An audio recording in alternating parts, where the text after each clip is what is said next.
কক্সবাজারে fire service কর্মীদের বন্যা, জলোচ্ছ্বাস ও ঘূর্ণিঝড় কবলিত ক্ষতিগ্রস্তদের উদ্ধার তৎপরতা প্রশিক্ষণ দিয়েছে আমেরিকান সেনা ও বিমান বাহিনীর সদস্যরা।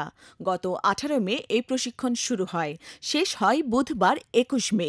কক্সবাজার সমুদ্র সৈকতের দরিয়ানগর সংলগ্ন প্যারাসেলিং পয়েন্টে ৪ দিনের এই প্রশিক্ষণ কার্যক্রম শেষ হওয়ার তথ্য নিশ্চিত করেছেন কক্সবাজার ফায়ার সার্ভিস ও সিভিল ডিফেন্সের উপসহকারী পরিচালক মোহাম্মদ তানহারুল ইসলাম। তিনি বলেন, আমেরিকান অ্যাম্বাসির সহযোগিতায় আমেরিকান সেনা ও বিমান বাহিনীর সদস্যরা বাংলাদেশ ফায়ার সার্ভিসের কর্মকর্তা ও কর্মচারীদের এই প্রশিক্ষণ দেয়।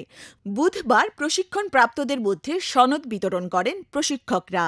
এই প্রশিক্ষণে অংশ নেন কক্সবাজারের ১৫ জন কর্মকর্তা ও অগ্নি নির্বাপনকারী কর্মী। তানহারুল ইসলাম বলেন, ঊর্ধ্বতন কর্তৃপক্ষের নির্দেশে এই প্রশিক্ষণ দেয়া হয়। প্রশিক্ষণ শেষে আমেরিকান সেনা ও বিমান বাহিনীর সদস্যরা বুধবার কক্সবাজার থেকে চলে গেছেন।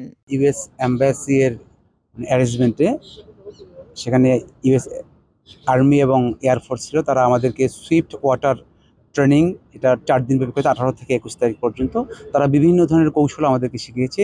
যদি কখনো কোনো বড় ধরনের সাইক্লোন বা বন্যা হয়ে যায়, সেখানে আমরা খুব দ্রুত কীভাবে ভিক্টিমকে উদ্ধার করতে পারি, তারা অত্যন্ত দক্ষ ছিল এবং সে তাদের যে স্কিলগুলো যে আমাদেরকে শিখিয়েছে, আমরা যে কোনো দুর্যোগে সেই স্কিলগুলো ব্যবহার করতে পারবো।